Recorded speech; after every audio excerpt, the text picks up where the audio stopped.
Hello, everyone, and good morning to our Understanding Community webinar. My name is Amy Hubbard, and I am your host today. Before we start, I would like to acknowledge the traditional owners of the lands on which we meet today, wherever you're located.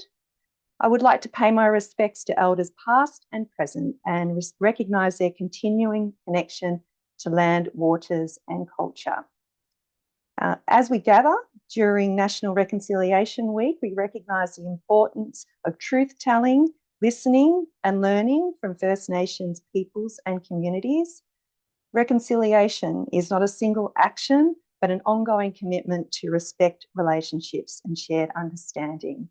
I think that provides a wonderful foundation for our webinar today. So welcome everyone. If you can see chat in the bottom of the screen, it'd be great if you could introduce yourself and where you're located today. We've had a lot of RSVPs for this webinar, a lot of interest.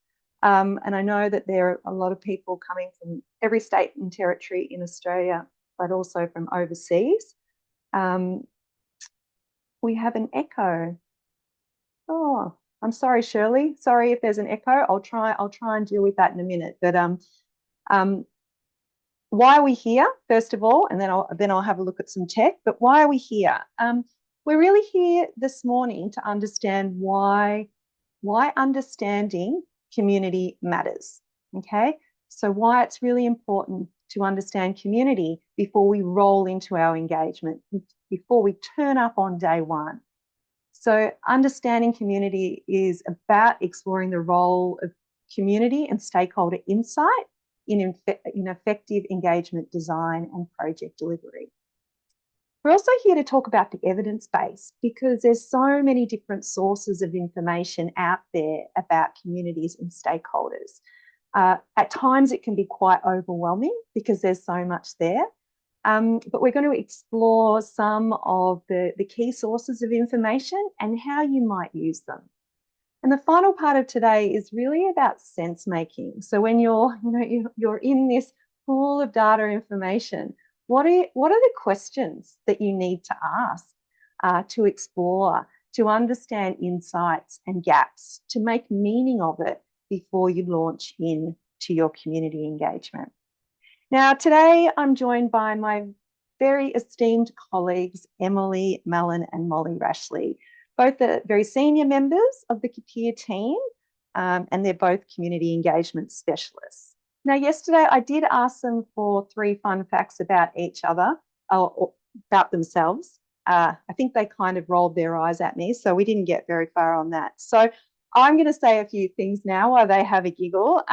What sets these two apart from other community engagement practitioners is really their backgrounds. So they're very experienced in different types of engagements in different places and with different cohorts.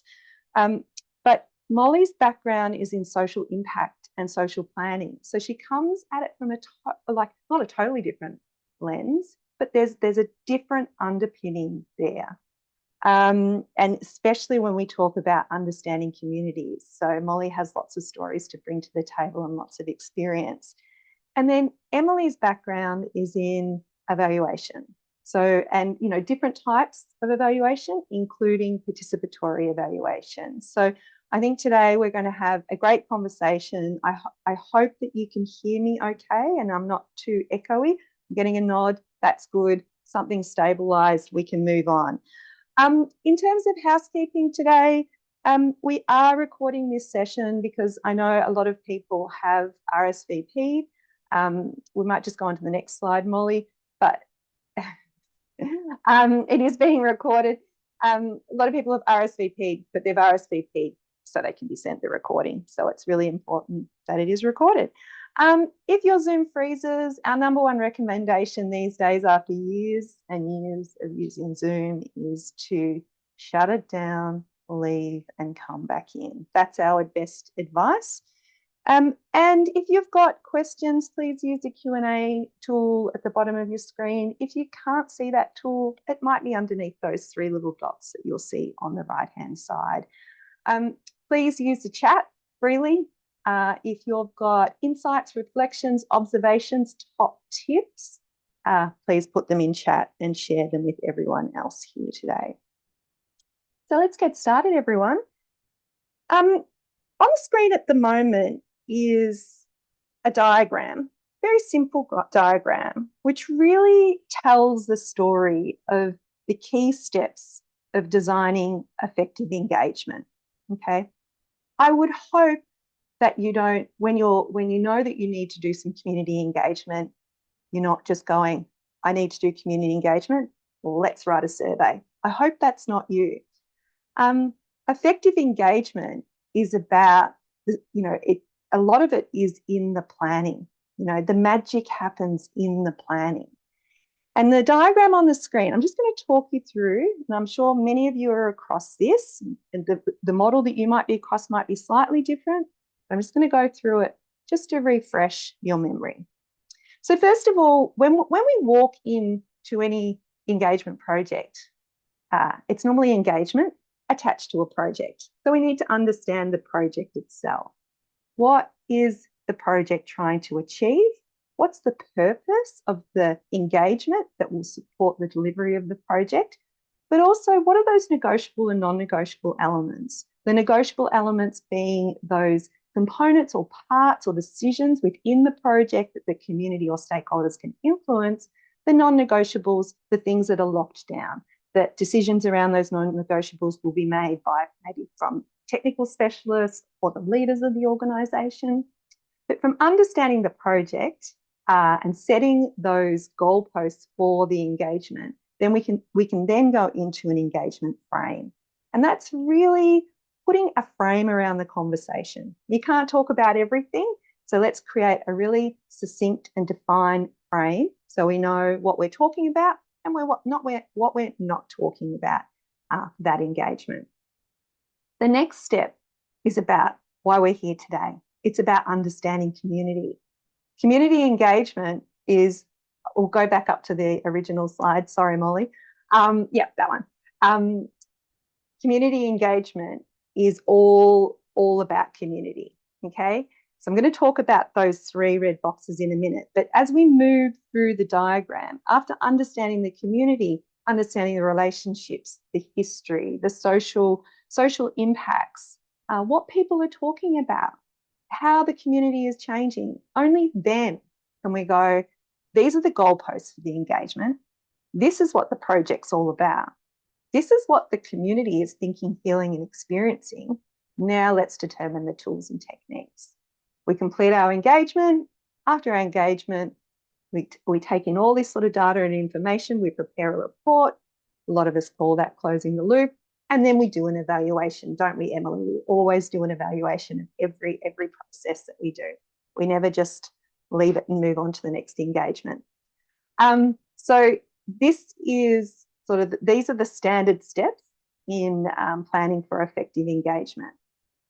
So let's focus in on the red boxes. So what we've got here is these are the steps in understanding community. And understanding community can look and feel like many different things, but it is about identifying stakeholders, louder voices, quieter voices. Maybe you're looking at their level of influence on a project, maybe level of impact. Maybe you're doing a stakeholder map, but you are doing some sort of analysis to understand the social fabric.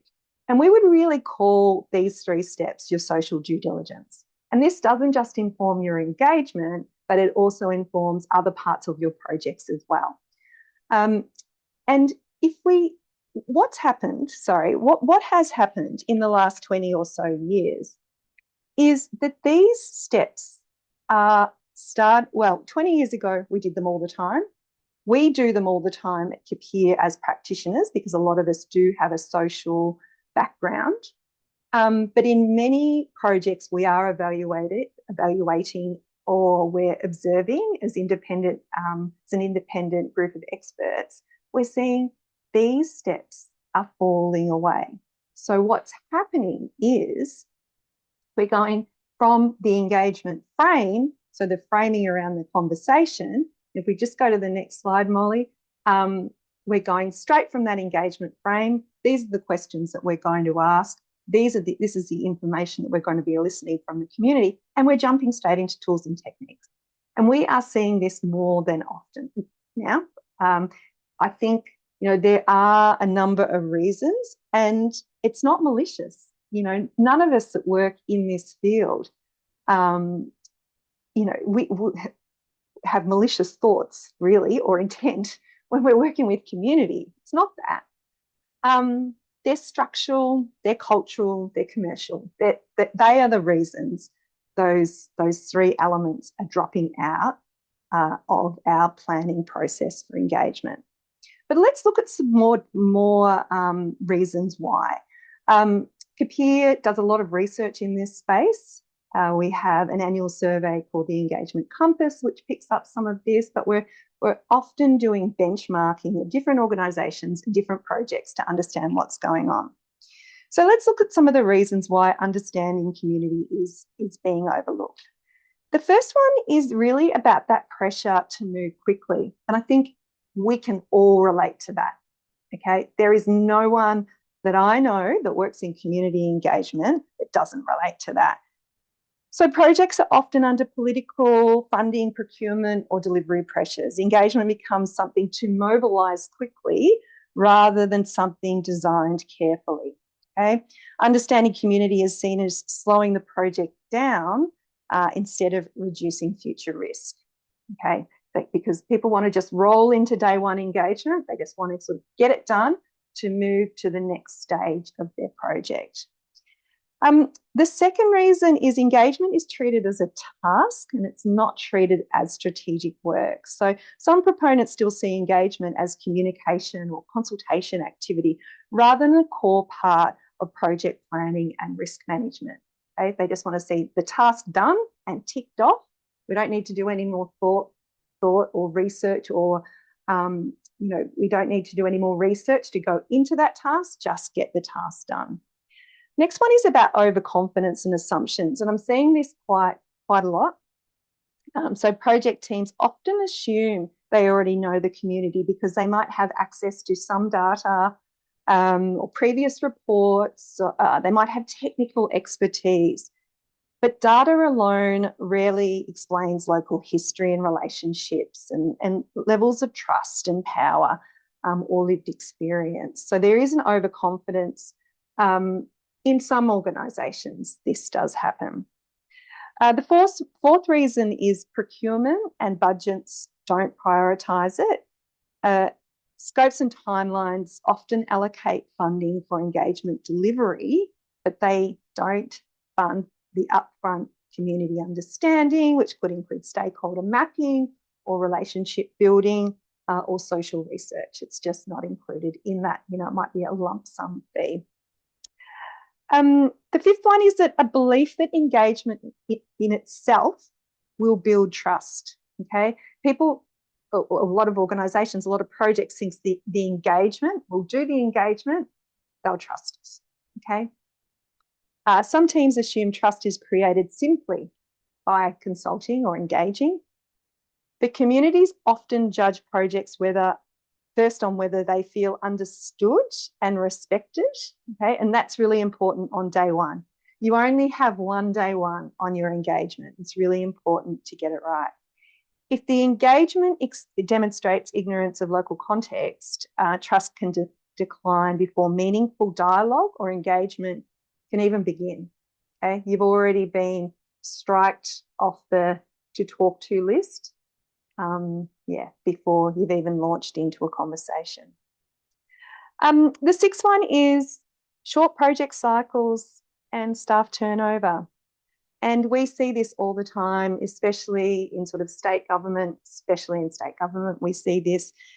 Teams change frequently. Knowledge about past commitments, previous engagement, local tensions, community history is often lost between project phases, project teams or consultants. It's just lost. So that memory is not held within the organisation. Second last one is the fear of complexity. So truly understanding communities can surface competing interests, unresolved tensions, and difficult trade-offs. And some projects avoid going too deep because complexity feels harder to manage than a simplified narrative. Don't want to know. Don't want to know. There's enough stress on our project to deliver it. We don't need to create any more complexity. And the final one is that success metrics are often activity-based, and we've all seen it. We're looking at, we're measuring engagement through outputs. So number of sessions, number of participants or submissions or website visits or clicks. And there's less accountability for measures such as trust, legitimacy, the quality of the relationships we have with the community, or whether the project demonstrated understanding. That's quite a few reasons why. So then why does it matter? Okay, why does it matter? So there's a whole lot of reasons why it matters, and we're going to talk to Emily and Molly about some of these shortly. But the first one, and this is I think the really important one, it's about building trust and demonstrating respect. And respect is a really big one for me, because if any of you who are attending the webinar have done any sort of training with me, I will always say the number one thing with engagement is respect. You can't have any sort of relationship, you can't have any sort of conversation without that respect, okay? It's number one. So what understanding community does before you roll into day one is it demonstrates respect. And because of that, you can build trust, you can build those relationships. So, it demonstrates respect for lived experience, history, and identity. Now, I'm not going to read all of these out. I'm just going to read through some highlights. Slides will be made available after the webinar. But it supports clearer and more honest conversations about influence and expectations. If you know the history of the community, if you know the types of pressures that they are under, if you can come into day one, understanding what people are talking about in their day-to-day life, really important. You only have one chance at day one engagement. The second reason is, by understanding the community, you can design more inclusive and effective engagement. So, and this really comes to the heart of good engagement practice, and it makes sure that it's inclusive and accessible.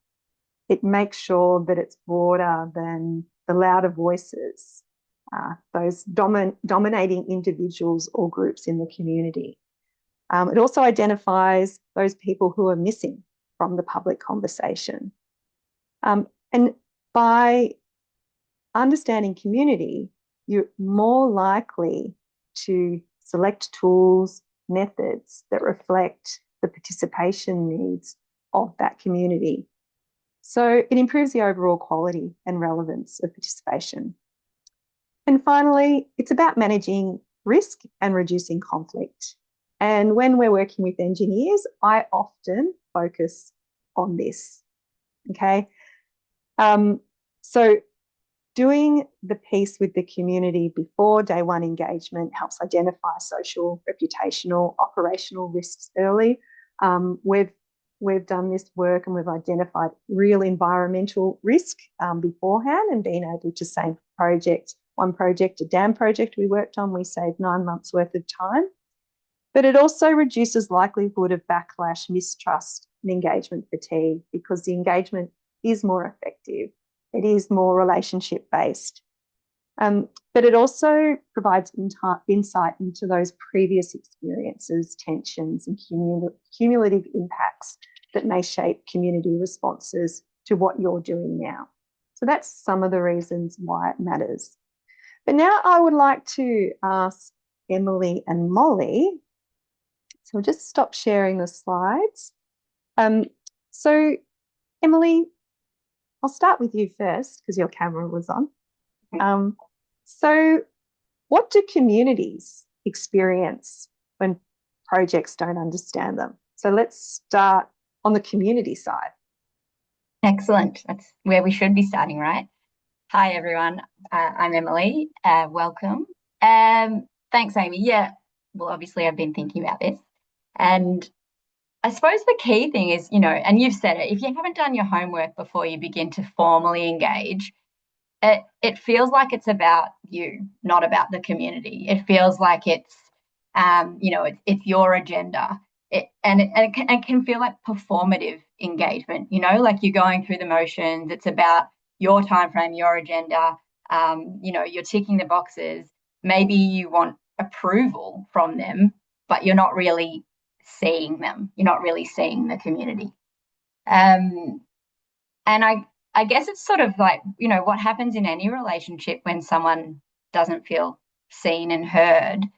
There are feelings of frustration, and maybe a little bit of uneasiness, and it can trigger a retreat or a revolt response, really. Um, yeah, and I guess I have been thinking about this sort of, how much work and how much work you need to do in order to do this pre-work before you do your formal engagement work. And it's not, you don't need to overcook it, but it is about being respectful and being educated about what's already out there. Like what people want to know, that you're curious and that you've made the effort to listen and learn their stories, and particularly things that they've already said. Like there are lots of communities are fatigued, and particularly communities that are like over researched and over engaged and under resourced. They don't want to be repeating themselves. They want to know that you've done your homework about what is already, what's already documented, but what's already out there in the community. You want to appreciate and recognize history and current experience before you can look forward. Um, and we were thinking about this, in terms of sharing warts and all examples of when it hasn't gone so well. And one experience that I had was with the youth participation program. And this was about engaging young people around youth events, and one, in particular, a large scale event. And there were various reasons that we didn't do this pre-work. One was the main person on that program was really new to the organisation. She'd come in and didn't sort of get the lay of the land. But we'd also got really swept up in the organisation's timeline, the organisation's priorities, and we felt like we did have some level of engagement because we had a formal youth committee. But if I feel as if we had have done more of the pre-work, some of those informal conversations, encourage the youth committee to go and have those informal yarns with their peers, understood what the needs of the community were, what the youth community, what their interests were, in a more informal way, speaking to community leaders, understanding what else is going on, during that period of events. We would have had a lot, we would have started in a different place. We wouldn't have started with the organisational priorities. We would have started with that information. And in fact, what happened was, because we didn't do that, we went ahead and we rolled on, and the youth committee got swept up in all of our, priorities and timeline. And we put on these events, and the first one that we put on, not one person came to, not one person. It was a big flop, an expensive and embarrassing flop. But I guess we really did learn the hard way. And yeah, I think we could have said, well, we did the engagement, but we didn't do that pre work. Yeah. And I think the best lessons are when things don't work, because you Yeah. never forget it again, right? Well, yeah. You never forget it again. There were lots of red face, pink faces. Yeah. Yeah. Yes. Thanks, Emily. I'm going to move the conversation over to Molly. So let's look at this from the project side. So, what do projects experience when they fail to understand the community? When they've missed those three red squares, Molly, and they've just like Mhm. launched into day one, what can happen? I think what they experience is something that looks really messy because at the end of the day, engagement is an emotional interaction. And I think we have to remember that we're working with humans that have emotions. We have the emotions, so do and the community has the emotion. We don't often think about ourselves in that sense, but when it goes wrong, it also has an impact on us. We could be embarrassed, but we could also have experienced outrage or really high emotion and had something triggered in ourselves. So I think it can feel really messy. And I think the biggest risk for a project is one of the biggest risks for people working in the engagement space and for a project is when you turn up to an event that you think you've got an agenda for how you're going to facilitate and how you're going to facilitate that. And the community have a totally different idea, a totally different agenda, and they have no intention of participating in the way you think they're going to participate in. And you don't know that because you haven't done any of your research. If you've done your research, you could be more prepared for that. You could acknowledge the past experiences. You could acknowledge their concerns. You're going to be better equipped with an agenda that addresses that. Because when we don't do that, when you don't come prepared, and in the example where there are high emotions, you don't get feedback that is useful and you don't necessarily have another opportunity. Like if you're operating on a tight time frame, you don't get to go back to that community. And you've also, impacted the trust. So even if you do go back, they're not necessarily still going to participate in the conversation you need them to participate in. And then on the flip side of that, so you're not going to get good engagement data. You're not going to be able to make good decisions because you're not going to have the data. And then on the personal side, it's going to burn you out. Like if you've walked into a space that has really high emotions, and that doesn't necessarily just mean aggression. Sometimes it's lots of tears. And you've still got to create space for that. You can't just walk out of the room and say, oh, you're not ready for this. You've got to be in that space. You're there now. You've arrived. It's day one. You can't back out. And I remember early on in my career running workshops across the state on what I thought was a really positive topic. It was sort of this visioning exercise. It was around public space. And I thought, this is a really positive thing that we're doing. And 3 out of the 4 places that we ran those workshops, they were really positive. And then the last one, they were really, really mad. They had a totally different experience on the project. They had totally different relationships and history with the decision makers, and we were not prepared. Like they took over the space, they took over the agenda, and we got through it and we managed it as all professionals do. But I remember walking out and hopping in the car and kind of falling to pieces. I was like, how did that happen? How did we get there? And it's because we weren't prepared. We'd made an assumption. We'd sort of done some prep, but it was like at a sort of statewide level. We hadn't looked at the nuances of these particular areas. And so it was really messy. Yes, we got through it, but it left scars for them and for us. Thanks, Molly. And I'm just reflecting on the level of engagement fatigue out there. And it's interesting because the quote of the moment, and many people say it, so I'm not going to quote an individual, is engagement fatigue is caused by bad engagement. And it's like engagement fatigue is just a reflection of bad engagement. Okay, that's the link. When I think about bad engagement, often it's because they're missing this component. That's sort of just generally thinking about this. It's, just reflecting on the stories that you told then. When there are so many opportunities all the time for people to participate at a local government level in Victoria, people have, up to 100 opportunities a year through their local government and other agencies. How do you even navigate that when, a lot of them are treated as a transaction? It's another form to fill out. And then on the government side, they're saying that we've got really low participation rates. Anyway, it's all related.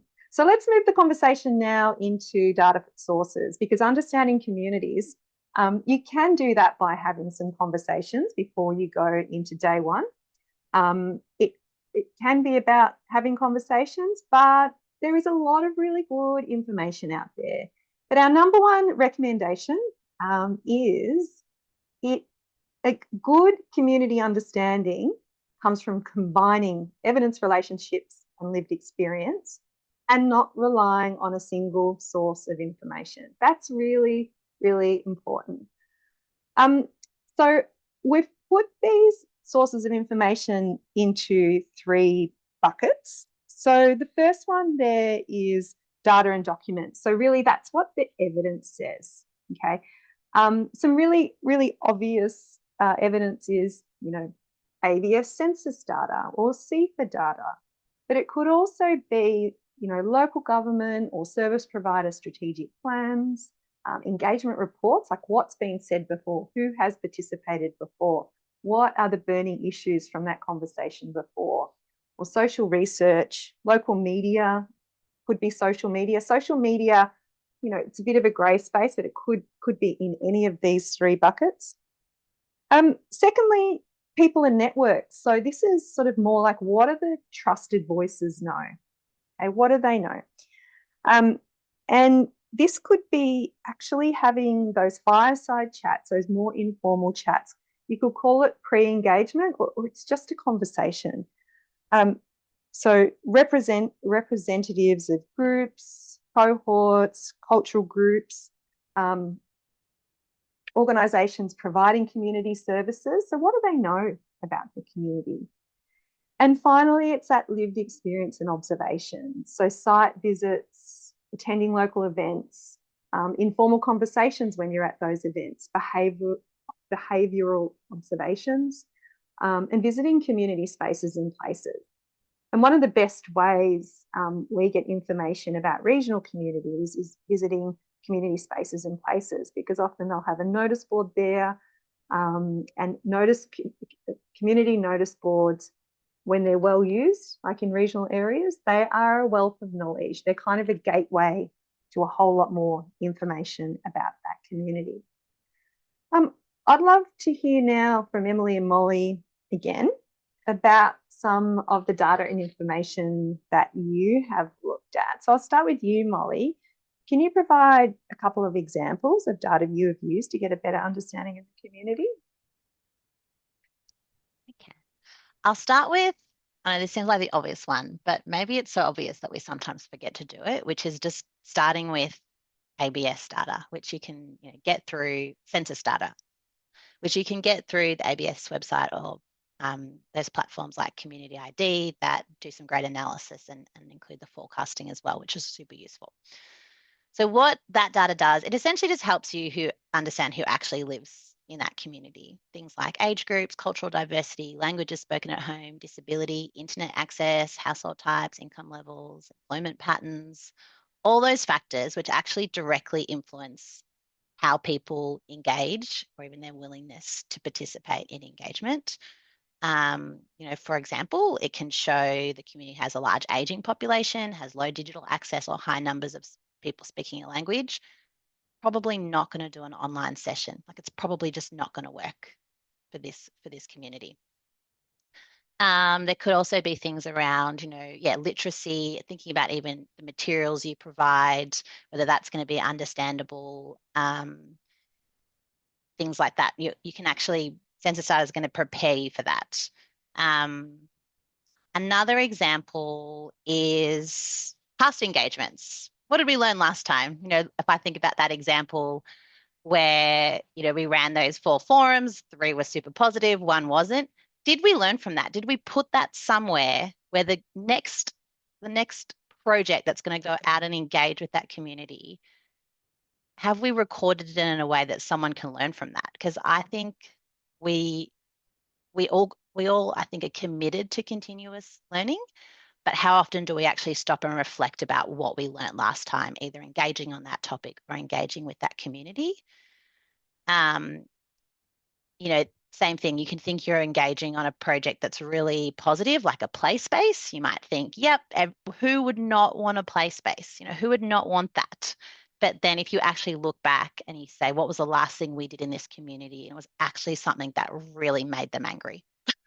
They will use that play space engagement as a way to kind of make their past experiences really clear. They'll use that as the opportunity, and something that could have been quite a positive project ends up being completely derailed. So there's lots of wealth, a wealth of information in past engagement. It also helps us in a more positive side. What are the tools that worked? Who did we actually hear from last time? The tools that worked well. We had really great participation in this online space. Maybe we can do something like that again.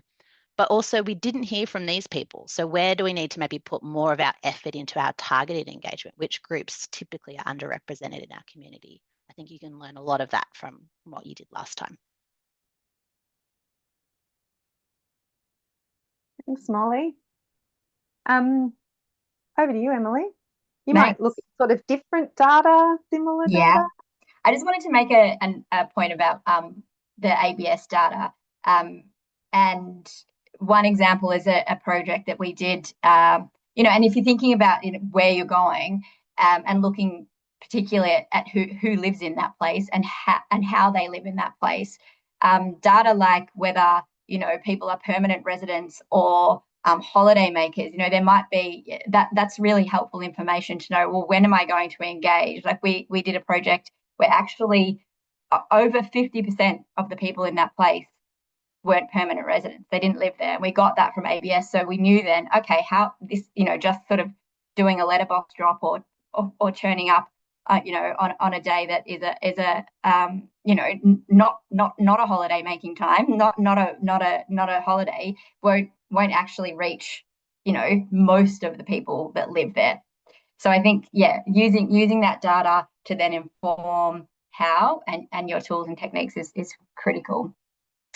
A couple of things, I think observations and site visits are really, really, really helpful. And I think as consultants sometimes, we're spread out and we go to all these different places across Australia or, even internationally. Having the opportunity to go and sit in place and be there and understand how people are using that space or want to be using that space, I guess, is part of the engagement. But, what's currently happening, what does it smell like? What does it feel like? What does it look like? Is critically important. I feel like we just recently did a project around a conflict resolution, and being at that site before we went out and spoke with people, understanding and watching how people use it and knowing where the sort of maybe, where the friction points were, was really important before we actually then spoke with people.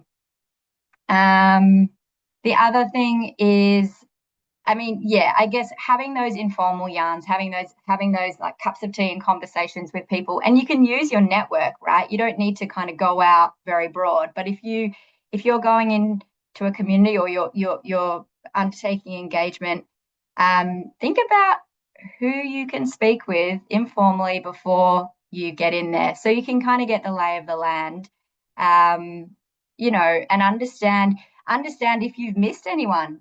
Have we missed any voices in our stakeholder mapping? Are there people that are underrepresented in this sort of formal mapping that we've done? Are there what's happening in the community? Are there things that are going on that wouldn't be publicized, wouldn't be in previous engagement, certainly wouldn't be in ABS data? I think what's going on the ground before we get in there. And like I said, in the past, I've just done that by using my own network, my own contacts, and picking up the phone, or organising a coffee. Thanks, Emily. Thanks, Molly. Let's move now into sense making. We're in all this data. We've got an understanding of where we can get this information from. But then what do we do with the information? We know that we need to get it from a number of different sources. Molly's furiously looking at how to share her screen at the moment. Can you see that? Seamless. Thank you. Here we go. So sense making is about understanding the relationships and the pressures and the histories that shape how communities experience change. Okay.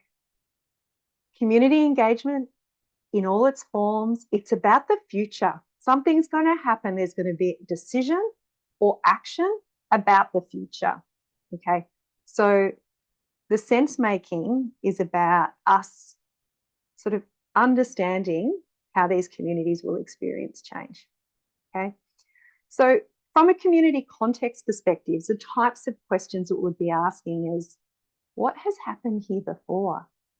And often big projects, similar big projects have been here before, but they didn't get to get started for whatever reason.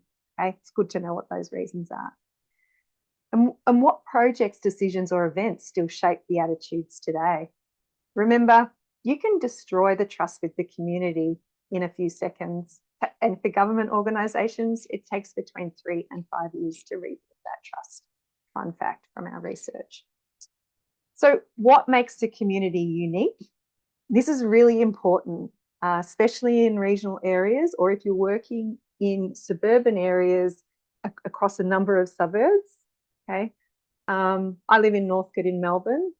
I want the person I'm talking to understand why Northcote is very distinct from Thornbury. Okay, what makes it unique? What do people value, want to protect or feel proud of in that community? And they could be tangible things, intangible things. You know, it could be the mood. It could be. I did an inquiry by design workshop in a regional area last week, and they were talking a lot about the strength of the community, the strength. And I had no idea before I went into that workshop. I would have liked to have known that before going into the workshop, that the community was really, really strong because of some major flooding they'd had over a number of incidences over the last decade. The second is about relationships, influence, and trust. So really about that sort of social fabric of the community. So who do people trust? And, you know, are they in formal positions or informal positions?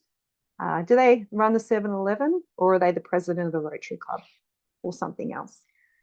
Who influences local conversations? Are there existing tensions, alliances, or advocacy groups? How much trust do people have in decision makers? And what are the strong relationships in the community? So relationships between individuals or networks. Experiences, impacts, and pressures. So what challenges or changes are people already dealing with? The more vulnerable you are, the more impacted you are by even the notion of change. And when many communities are confronted with change on a number of fronts, you know, that's quite overwhelming. You need to know that before day one engagement. How are social, economic, or environmental pressures affecting daily life? Who is most likely to experience impacts differently? And finally, participation and inclusion. And so coming back to, you know, understanding community enables you to design more effective engagement.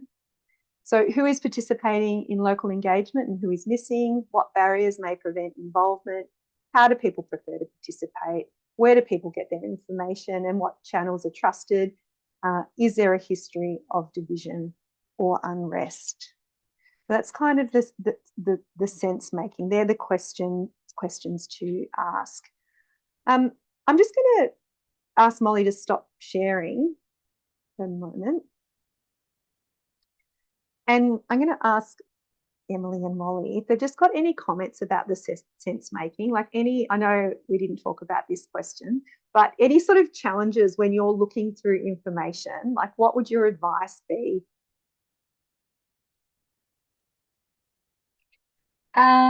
I mean, I would say, you know, you're learning from this information, and I would triangulate. So yeah, don't just use one source of information.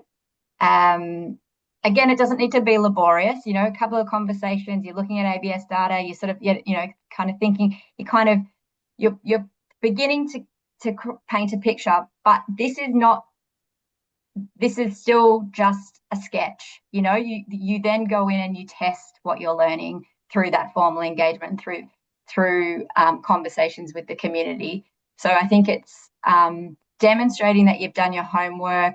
You know, yeah, do the sense making, but then go in with humility and test and demonstrate that you've listened, but also you know, have the opportunity for community to add or edit or decide that what you've actually learned is actually incorrect because it was misinformation, which I see there's a question about that in the Q&A. So yeah, I think it's really important to have multiple sources of information, do that sense making process, but it is just a sketch. Yeah. Anything to add, Molly? Yeah, I would probably say, so just building off what Emily said, like that, the idea of always build on your learnings. So even if I'll give an example where we did the research, but we still didn't quite get it right, like we missed something. And we were prepared for quite a bit. We'd looked at the past history and the people that had turned up to the events and the people that turned up to the engagement and the sentiment. And we were prepared for them to be quite worked up because there was sort of historical things that had happened around this particular site that was being redeveloped and different engagements that had happened by different organizations. And so we were prepared for that. And what actually happened was we had like 4 people turn up and it didn't align with what we thought was going to happen. And so the very next day, I picked up the phone and rang. They were the person that ran the local RSL who had come, and they demonstrated through the conversation we'd had that they were pretty in tune with this community. And so I rang them and I asked the question. I was like, why do you think? Like, this is what we were expecting. We were quite surprised. And he really talked me through the history of this project. And ultimately, there was such a low level of trust that this community had given up being outraged and they were just completely disengaged. And so I think the key there is always be willing to learn more. And there's an extent to how much we can research. Not all projects. You're not going to be able to do every single one of, answer every single one of these questions each time. Like, I think we have to acknowledge that there will still be time pressures and resourcing pressures. Always do more than one, always do multiples and look for ways to sort of sense check the things you're learning, but also be willing to keep learning as you engage and adapt as you need. Yeah, thank you. And while we're here, so we've got a question in the Q&A tool. Put your questions in the Q&A tool, everyone. Curious to know, when it comes to people and networks as sources of information, how would you address instances of misinformation, disinformation, depending on the project? I've had to do this recently, and it'll be good to hear from Emily and Molly if you've got something to add. So it was very clear in a community where the misinformation was coming from. And so we knew where the person was, and we knew which groups that they were affiliated with. And sort of during the sort of pre-engagement, so as part of the understanding community, I went and met with that individual just to hear their story. Okay. And as soon as I think that they met another human face to face that was there, focused on them and listening to them, their participation online definitely dialed down. And I did get to capture quite a lot of, their history and where the animosity was and why they were frustrated. But what it did, it also informed the first lot of communications we did about the project, where we did myth busting. And so and that was how we went out. First of all, we myth bust before we started a conversation. And we talked about the myths and what the realities were, and gave the community access to evidence. So that was a strategy that we adopted for that project. But what about you, Molly and Emily? Have you dealt with misinformation recently? Yes, something similar, where we've heard we're in the midst of the engagement early on, and you start to hear the whispers and you actually see the impact in live, like it's happening live before you, like someone sort of, it's not always sort of very overt and just in your face. It's actually can be done in whispers. And similar approach, you just sort of give that person a bit of attention. I remember calling them up afterwards and being like, let's talk through this. I've heard, there were these concerns raised, and you've got some clear views on that. Let's talk about that. Let's unpack it. And then actually even being able to, reiterate why we're there, what the importance of this process was, and that their input is valued. Like, we talk about the squeaky wheel as being sort of this annoyance, but we actually need people like them in the room. And so sometimes showing them a bit of extra attention to help get them on board the process has a really positive impact on them, the other participants, and on us. Anything to add, Emily? No, not on this one. I think you've both said what I do and what I would have said. So then, Emily, because you're My mic is off. I'm going to ask you the next question from Ian. Yeah. Thanks, Ian. How would you design your very first touch point with the community? Is it typically an online one? Also interested to know if how that might be different for traditional owner groups. Yeah. No, it wouldn't be typically an online one for me. It would be more of a cup up, a pick up the phone, a conversation where possible. It might be a little bit of, online, perhaps data gathering or looking at, past engagements, looking at that ABS data, trying to, pull together a bit of a picture of the community as it's documented. But my initial touch point with the community would be a human one, not an online one. It would be picking up the phone or having a cuppa. Traditional custodians are really often very, very, very busy people, and they are pulled in often many different directions. And so I guess I would make sure, that I'm available, to them when they want to, and if they're available to have that cuppa. In my experience, though, they're also, the traditional custodians that I've engaged with in pre-engagement have been incredibly generous with their time. I have done that in projects where I've gone out and had a coffee and met them at work or wherever they are, and we sit down and have a conversation about what their priorities are and what's going on in their community and what the needs are. And I'm particularly, when I've been working with young people as well, that's been really, really critical. I'd say, the 3 cups of tea rule is really important for that first touch point.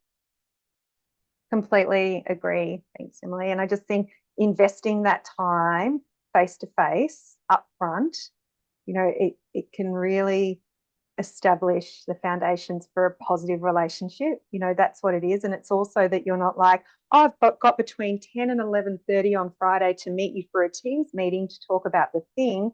Not so respectful. Be generous in that first instance where you can, where you're not so dictated by time. Go and meet the individual or the group in their place at a time that's convenient to them. You could even bring the morning tea. Like, be generous. It will pay off, definitely. All right. We are going to look at some, I think I called them top tips. Something like that. Top tips. So these are the things you probably want to know before day one of your community engagement. Okay. These are the things. So the first thing is the community's current mood and sentiment. What people are feeling, talking about, and experiencing right now. What's going on? The second one is whether people actually care about the issue and why. And that will then allude to or be very explicit in their willingness to engage, sort of their motivation around the issue, and their capacity. So often we're asked to do engagement about things that the community will never prioritise. They do not want to step into that conversation. Anything is better than that conversation. So it'd be good to know that before day one, because we might need to change path. Who the community trusts and listens to. So who are the formal and informal leaders? Who are those influencers, not in the social media sense, I mean in just the social landscape sense, and those trusted local networks.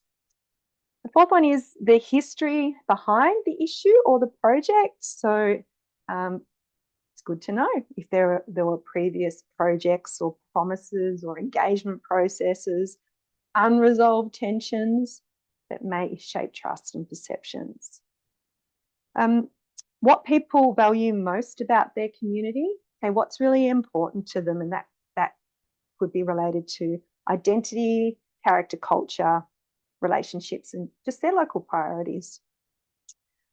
The pressures, stresses, or major changes affecting the community. So those, we touched on these before, but social, economic, environmental, or political factors influencing how people experience change.